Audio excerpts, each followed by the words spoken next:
CSK management అయితే రవీంద్ర జడేజాని అయితే చాలా పెద్ద మోసమే చేసేసింది.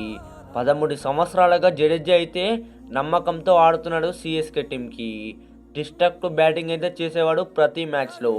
మరి అలాంటి జడ్డూనైతే సిఎస్కే మేనేజ్మెంట్ ఆర్ఆర్తో ట్రేడ్ని అయితే కన్ఫర్మ్ చేసేసింది. మరి ఇవన్నిటి గురించి అయితే ఈ వీడియోలో మాట్లాడేసుకుందాం. మరి మనకు ఐపీఎల్ మినీ యాక్షన్ అయితే దగ్గరలో ఉంది కాబట్టి మన ఛానల్ని సబ్స్క్రైబ్ చేసుకోండి. ఇందులో అయితే డైలీ వీడియోస్ అయితే వచ్చేస్తాయి. మరి ఇక మనం జడేజా గురించి అయితే మాట్లాడుకుందాం. మొదటిగా అతని పూర్తి వివరాలు అయితే తెలుసుకుందాం. ఇక మన జడేజా విషయానికి వస్తే కనుక అసలు మన సిఎస్కే మేనేజ్మెంట్కి ఇలాంటి ఆలోచన ఎలా వచ్చిందో నాకైతే అర్థమైతలేదు.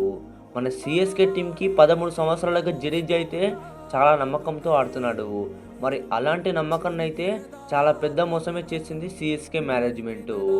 మరి అద్భుతమైన పర్ఫార్మెన్స్ చేసేవాడు జడేజా.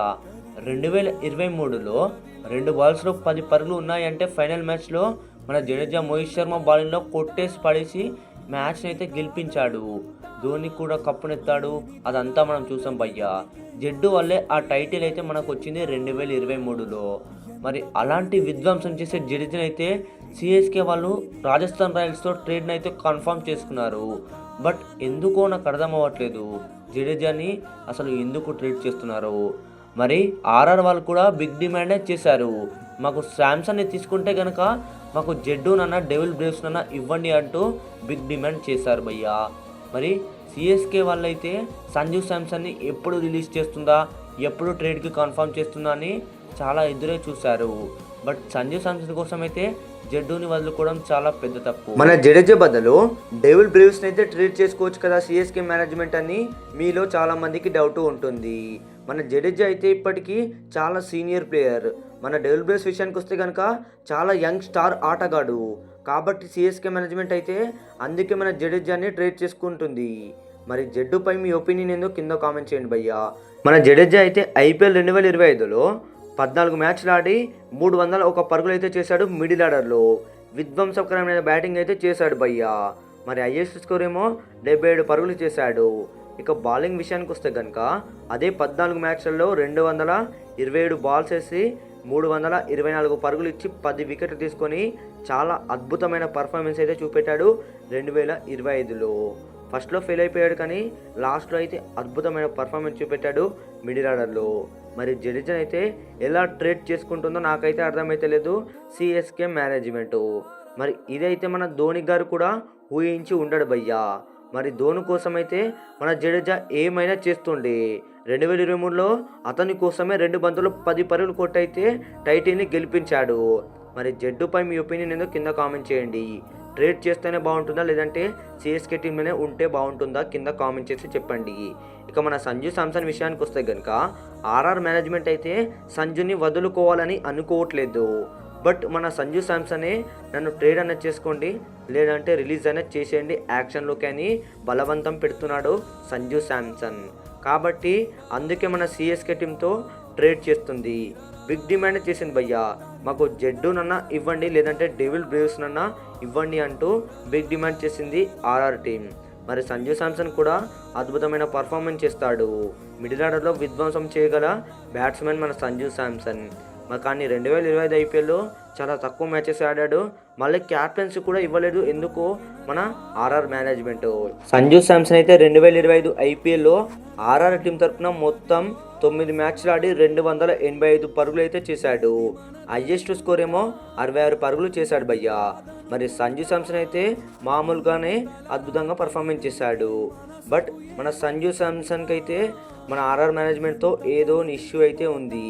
అందుకే నన్ను ట్రేడ్ అనేది చేసుకోండి రిలీజ్ అనేది చేసేయండి అంటూ యాక్షన్లో బలవంతం పెట్టాడు మన సంజు శాంసన్. కాబట్టి ఇప్పుడైతే మన సిఎస్కే టీంతో జడ్డుతో అయితే ట్రేడ్ అయితే కన్ఫర్మ్ అయిపోయింది. మరి ఈ ప్లేయర్స్ ఎప్పుడు ఓకే చెప్తారో ఇంకా చూడాలి. మరి ఒకవేళ ఓకే చెప్తే కనుక ఇక ఈ ట్రేడ్ అయితే ఆల్మోస్ట్ కంప్లీట్ అయిపోయినట్టే. ఈ ఇద్దరు ప్లేయర్స్ని అయితే వేరే వేరే టీంలో చూడాల్సి వస్తుంది. సంజునేమో సిఎస్కేలో, మన జడ్డునేమో ఆర్ఆర్లో చూడాల్సి వస్తుంది. మన సంజు శాంసన్ ఆర్ఆర్ మేనేజ్మెంట్ని అసలు ట్రేడ్ చేసుకోమని ఎందుకు అలా బలవంతం పెట్టాడు. మరి వీటి గురించి అయితే November 15 యాక్షన్ అయిపోయిన తర్వాత మనమైతే క్లారిటీగా తెలుసుకుందాం. బట్ మన జడ్డునైతే సిఎస్కే వాళ్ళు లాస్ అయిపోతారు. మరి జడ్డునైతే చాలా పెద్ద దెబ్బే చేసింది భయ్యా. మరి అలానే మన సంజు ఏం తప్పు కాదు.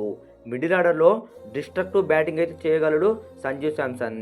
ఎప్పుడు ఎలా ఆడాలో మన సంజుకి అయితే క్లారిటీగా తెలుసు భయ్యా.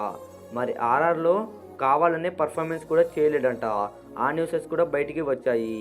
మరి సంజు శాంసన్కి అయితే ఆర్ఆర్ మేనేజ్మెంట్తో ఏదో ఇష్యూ ఉంది భయ్యా. అందుకే చాలా అంటే చాలా ఇబ్బంది పెట్టాడంట ఆర్ఆర్ మేనేజ్మెంట్ని.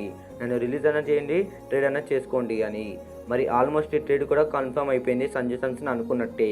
మరి సిఎస్కే టీంలో ఎలాంటి పర్ఫార్మెన్స్ చేస్తాడో చూడాలి సంజు శాంసన్. బట్ మన సంజు అయితే అద్భుతంగా పర్ఫార్మెన్స్ చేస్తాడు మిడిల్ ఆర్డర్లో. క్యాప్టెన్సీ కోసం అయితే మన సిఎస్కే టీం తీసుకుంటుంది అనిపిస్తుంది.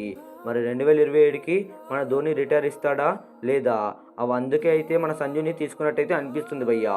ఎందుకైతే మన సంజు శాంసన్ అయితే చాలా టాలెంటెడ్ ప్లేయర్ క్యాప్టెన్సీలో. మరి మన ధోని నాయకత్వంలో సంజు అయితే చాలా నేర్చుకోవాలని తీసుకున్నట్టు అనిపిస్తుంది మన సిఎస్కే మేనేజ్మెంట్. మరి ట్రేడ్ అయితే ఆల్మోస్ట్ కంప్లీట్ అయిపోయింది.